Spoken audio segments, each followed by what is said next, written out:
look ridiculous, trying to get attention.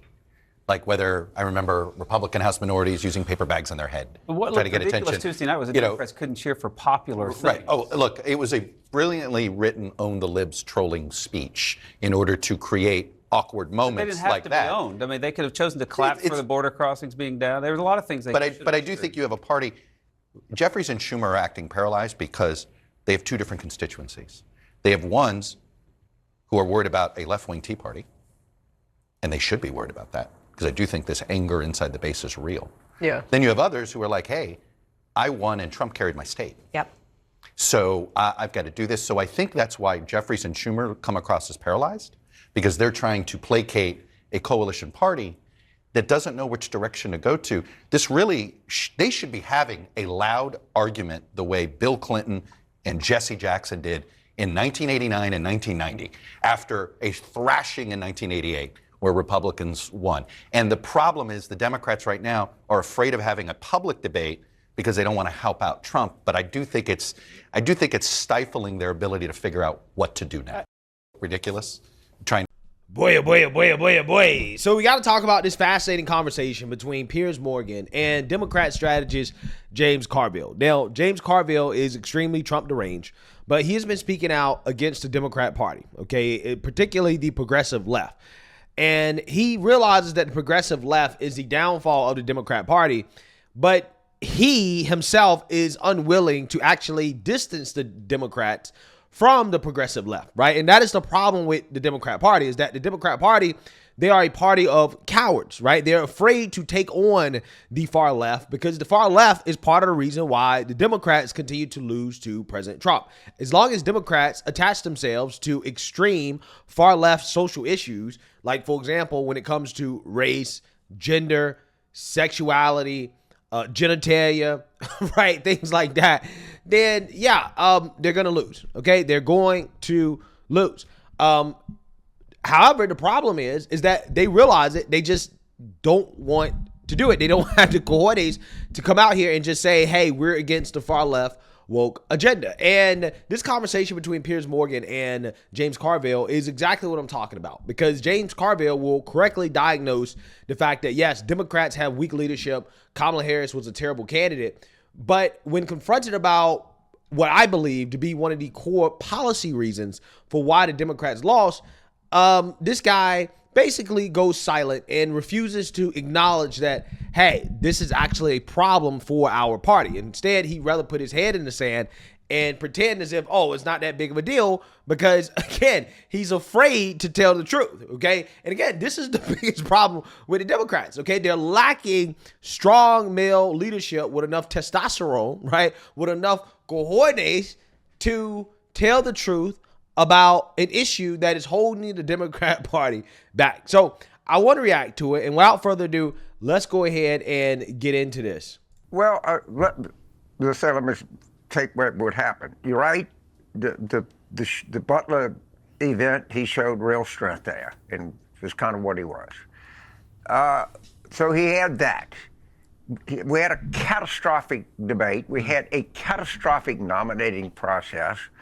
We nominated a person who actually turned out to be a little bit better candidate than I thought, which, you know, I wouldn't think is going to be that much, who actually did favor taxpayer-funded transition surgery for prisoners, okay? Right. If you asked me to come up with something more unpopular than that, right, I'd say, Piers, you got to give me about 30 seconds, all right? Yeah. And we lost by 1.5 points. All right? Anybody else, I could tell you 5 people that would have won this election easily, even under those circumstances. Yeah, I don't know about that. I don't believe that. And the reason why I don't believe that is because, first and foremost, in order for the Democrats to actually get another person to go against President Trump, they would have to have had a primary. And if they would have skipped over Kamala Harris, then they would have lost a significant voting block, black women, liberal black women, who would have probably boycotted the Democrat Party over the fact that the Democrats skipped over Kamala Harris. Now, also on top of that, anybody else winning outside of Kamala Harris would have a significant disadvantage because they just wouldn't be popular, right? They wouldn't be well known, okay? At least with Kamala Harris, Democrats can say, well, she was the vice president. So therefore, she was already kind of a household name. Okay, a lot of people already knew who Kamala Harris was. But let's just say, for example, it was Josh Shapiro or Wes Moore or, some other Democrat governor, okay, was the nominee.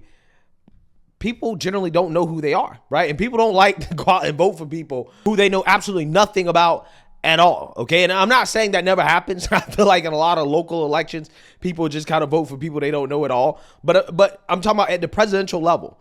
I think people generally, you want name recognition. So any other candidate would have lacked name recognition. And I think with 2 or 3 months until the election, yeah, it would have been hard to sell that person to America, right? Enough to have a solid coalition going into the election. So I think that Kamala Harris probably gave Democrats the best chance of winning. Okay. And another mistake that Democrats make is that they keep telling themselves, well, we only lost by a little bit, right? We only lost by 1.5 points or something like that, right? We barely lost. And what they don't realize is that, no, you didn't barely lose. You actually lost in a landslide. And I'm going to tell you why Democrats lost in a landslide. Because first and foremost, a Republican hasn't won a popular vote in 20 years. There are 13 million more registered Democrats than Republicans. Also on top of that, President Trump basically won every swing state. Okay, almost every county in the United States moved to the right. Okay, for the most part, yeah, that's a big shift. On top of that, consider how the mainstream liberal media, the establishment, right, the whole political infrastructure is basically anti-Trump.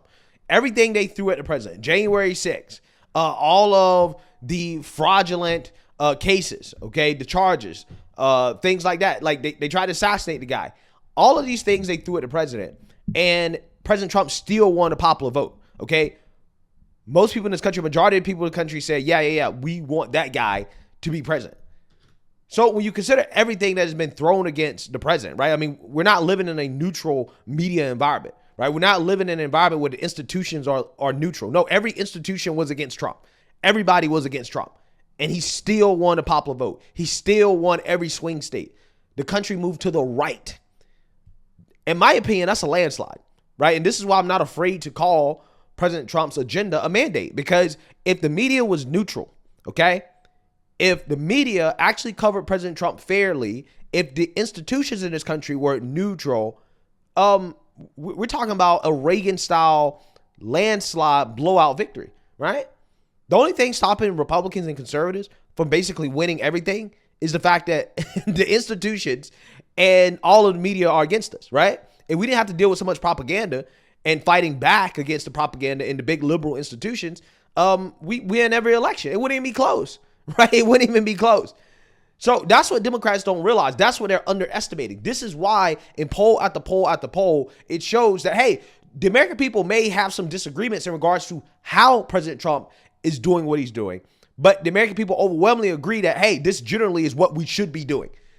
Democrats don't have that luxury. The American people generally do not agree with what Democrats want to do. That's the difference. But they do generally agree with what President Trump wants to do. There may be some disagreements about how it gets done, but the American people want to go in that direction, right? That's the direction they want to go in. The country's moving to the right. We're still the most conservative country in the West, I believe, right? We're still a pretty conservative society compared to the rest of the West.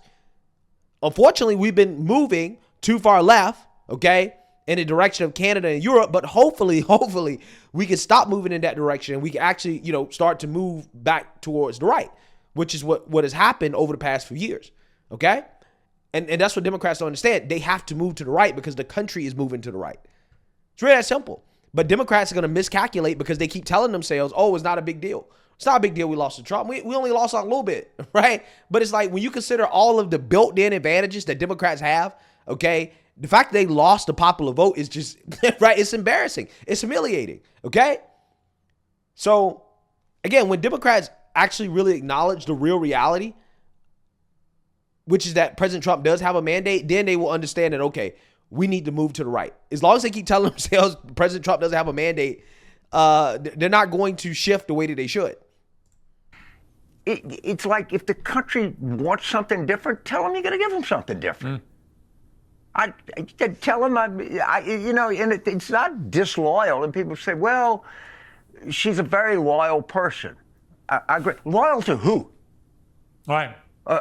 If you're loyal to Biden, are you loyal to the party? Are you loyal to the voters? Are you I mean, when you say someone is loyal, okay, who are you loyal to? For what reason? And you know, it's in the title. There's a lot of Democrats. I can't believe these people exist, but I can assure you they do. They would rather lose on principle than have to compromise and win an election. And there's a word for these people. It is idiotic. Yeah. I mean, it's interesting. I've seen you say, you wrote in the New York Times after the election, we lost, it was, it is, and always will be, the economy stupid. I don't dispute for a moment that the cost of living crisis raging through America at the time of the election and still going on now was obviously the key factor. But I would also say that the immigration issue was a huge factor. And I also think, although many Democrats want to try and downplay it, but you just touched on it there, you know, one of the most successful ads in modern political history was Kamala's for they, them, Trump's for you. And I do think the whole woke stuff collectively, as Trump put it, a kind of abrogation of common sense, that also resonated hard with people. That they did actually think these things, like transgender athletes in women's sport, for example, which Kamala supported. Yeah, you know what I say about that? We should say, if you're concerned about the state track meet, please do something about it. We have an athletic association that can do it. But if you're concerned of that, or you are concerned about bathroom stalls, then hang out in bathrooms. It is not of a concern to me. There are people that can deal with this. I'm worried about the cost of living. I'm worried about access to healthcare. But I think, if you don't mind me saying, but James, I would dispute that. A lot of Democrats have tried to say to me, it didn't really matter, the trans stuff and the woke stuff. And I keep saying, I think it matters more than you think. That when Trump positioned himself as the voice of common sense, and you had a party led by Joe Biden and Kamala, who both thought it's fine for biological men to compete in women's sport, for example, that actually that was more powerful than people realized in the third tier of why they voted. Economy 1, immigration 2, woke mind virus 3, supported by Kamala Harris. Bro, look at James Carville. Right? Look at James Carville.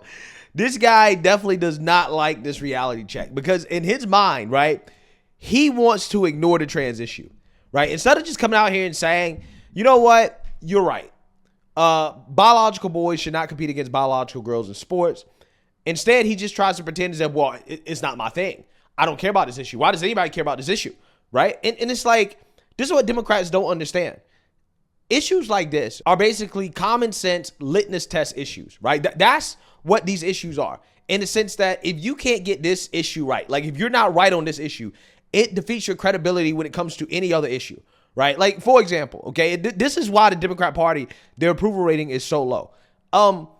When you spend 4 years lying to American people about the economy, the border, crime, when you lie to the American people about everything, and then also on top of that, you're basically leaning into these issues where, again, you know, we're disputing basic biological facts about boys and girls or men and women, where you really believe that it is fair for biological boys to compete against biological girls in sports. Democrats just look totally disconnected from reality, like the reality of everything, okay? Whether that be, again, the economy, the border, crime, just like the basic reality of how people live, but also the basic reality of biology, right? Of science. And that's just not a good look. And that's what the Democrats don't understand. It's like before you can have any credibility on any other issue, you have to get this issue correct. This is an 80-20 issue. And the Democrats are struggling. They're struggling to just do the basics, just to come out here and just say, hey, biological boys should compete against biological girls in sports.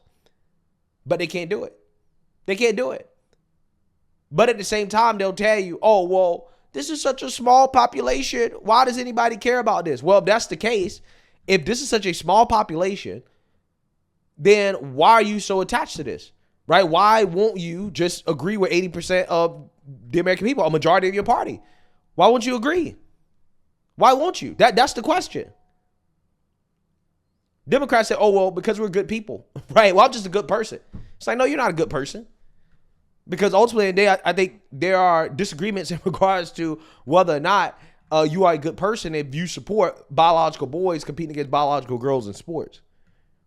Or if you support children being able to transition their sex before the age of 18, right? I think a lot of people would question whether or not you are a good person if you support that, right? So don't try to play the, oh, well, I'm a good person argument, because, again, you don't gain any moral or ethical brownie points for supporting the far left woke agenda. You don't. But the truth is that Democrats are afraid of their base. They're afraid of their base. That's the honest to God truth. What the liberal media anchors admitted at the beginning of this video, okay, it's just that the Democrat Party, they are afraid of their base. Why is that? It's because their base are extreme. They're extreme. They're extreme. When you have people who get away with committing acts of violence, who basically feel entitled, and Democrats have been in bed with these individuals, yeah, I mean, it's pretty bad when the Democrats decide to turn on these people, right? Look what happened with the pro-Palestinian protests. Look how much Biden suffered because of that. And Biden's on their side, right? Biden is less pro-Israel than Trump, to be honest with you. Trump is more pro-Israel than Biden. Where the pro-Palestinians at? Nowhere, right? And the leftists are asking, where is all the leftists? Why are you guys not protesting Trump? Well, because Trump was never on their side. Trump was never on their side. What the far left, what they don't like more than a Republican is a traitor on the left. Somebody they see as a traitor. Again, this is why they gave Joe Biden hell, but they wouldn't give Trump any smoke, right? They don't have any smoke for President Trump. Also, on top of that, they know that President Trump is not playing no games, right? He ain't playing games. Trump will have you locked up, okay? That's also part of the reason why. But again, the main reason why is because, yeah, they don't like the fact that Biden betrayed them by not supporting Gaza and Hamas and the Palestinians, at least not enough, right? So that's why they protested. But again, they're not doing that under President Trump. So ultimately, at the end of the day, I think, again, Democrats are afraid of their base. They're afraid of their base. And they got good reason to be. But they made their bed and then they got to lay it. And you have to lay in a bed with extremists that you're afraid of. You can't even pivot. You can't even move on past this common sense, shut and close issue because you're afraid of your base. That is the position that Democrats are in right now. It's sad. It really is. But again, this is what happens when you allow your party to be taken over by extremists. When you entertain these people, okay, who a vast majority of the American people disagree with, this is what happens. This is what happens. They're now in an impossible position. Impossible position right now. But again, James Carville is supposed to be a straight shooter. Even a so-called straight shooter can't be straight on this issue, which tells you everything you need to know. James Carville is not a straight shooter. If you can't be a straight shooter on this issue, what does that say about the Democrats? What does that say about the strong, masculine men in the Democrat Party, right? There are none. And that's part of the reason why they're losing as well, too. No masculine leadership. The biggest problem with the Democrats is that they allowed their party to be taken over by women. And that's ultimately what it comes down to. When you allow your party to be taken over by women and you put male leadership to the back, right, the back of the line, yeah, I mean, this is the result. So, you know, if you had a strong masculine man leading the Democrat Party, say, you know what, I don't care about the far left. Let them cry. Biological boys shouldn't compete against biological girls in sports. We're against that. In fact, we'll vote with the GOP to ban it. That's what a strong masculine male, the first strong masculine male in the Democrat Party to come out and to just unapologetically be on the right side of that issue, they will be first in line to become the next leader of the Democrat Party. Screwed. James Carville just said Democrats would rather lose on principle than to compromise and win. But again, that seems to me to be the attitude of James Carville right now, because he's not compromising by saying, hey, we're against that, right? The Democrats should be against that in order to win, right? And he's doing exactly what he claims is holding the Democrats back. It's just funny. It's just so hilarious to me how Democrats can't get past this one issue at all. They just can't. It's fascinating stuff. Spoken out more against identitarian politics, more against faculty lounge, goofy academic language that I have. So we went through that phase. We lost the election. Honest. Act now before the... There's no, I can't think of a Democrat, I doubt if you can too, that has spoken out more against identitarian politics, more against faculty lounge, goofy academic language that I have. So we went through that phase. We lost the election. So the answer of the identitarian left is, well, it didn't matter because no one ran on it, famously by Jon Stewart. Oh, look, somebody did run on it. See, in politics, the other side gets to play. Correct. If you're in comedy and you tell a bad joke, you just throw it away. In politics, all that. And Harris was for transition, taxpayer transition surgery for prisoners, okay? I researched myself. That's not my number one thing. Honestly, I don't think about it that much. In terms of the border, I recuse myself. I don't think about it that much. Again, this is type of cowardness. This guy is struggling because he doesn't want to say the truth. Just say it. We're wrong on this issue. We need to change. That's all you got to say. To say, well, I don't think about it that much. Again, that's the reason why you're losing, because you want to ignore it. You want to, hey, well, I'm just not going to piss anybody off. I don't want to chime in on it. I just don't want to talk about it. Not talking about it is not going to be enough, right? Because at the end of the day, right, the GOP, they're going to challenge the Democrats on this issue. They're going to make Democrats take a stance. That's what they're going to do. And Democrats are going to have to. You can't just run away from it. But that's this guy's mindset. Well, I'm going to run away from it. I give up. It ain't my issue. I recuse myself. Nobody's talking about all the things that James Carville wants to talk about until Democrats prove to the world, hey, you have some sanity on this one issue. Okay? That's it. That's all it is at this point. And, here's the thing, man. I want the Democrat Party to be a sane party. Well, why is that? Because a sane Democrat Party is good for the country, right? A sane Democrat Party is good for the country. It's not good for my wallet, right? It's not good for my wallet for Democrats to be sane. So I'm advocating what's best for the country. I'm putting what's best for the country over my own financial interests, because a sane, good Democrat Party challenges the Republicans to be sane and good, right? It makes both parties better when both parties are sane. But when you have one party that's completely insane, then, it makes it so the other party, they can get away with things that may lead to extremism in the other direction. And that, in the long term, can backfire, because that essentially will give the country back to the far left. And that's not where I want to go. And that's why it's important that Democrats actually, become a party of sanity, so that the country continue to move towards the right, and there's less chance of the country slingshotting back in the opposite direction to the far left. That's the last thing that we want, okay? And that's why there has to be real, sincere change within the Democrat Party when it comes to these issues. And until they can actually, start to vote in the right direction when it comes to this one issue, they have no credibility, and they're just not a viable party at this point. They're just not. So let me know what you guys think. Make sure you like, comment, and subscribe. Most importantly, share a Black conservative perspective. Peace.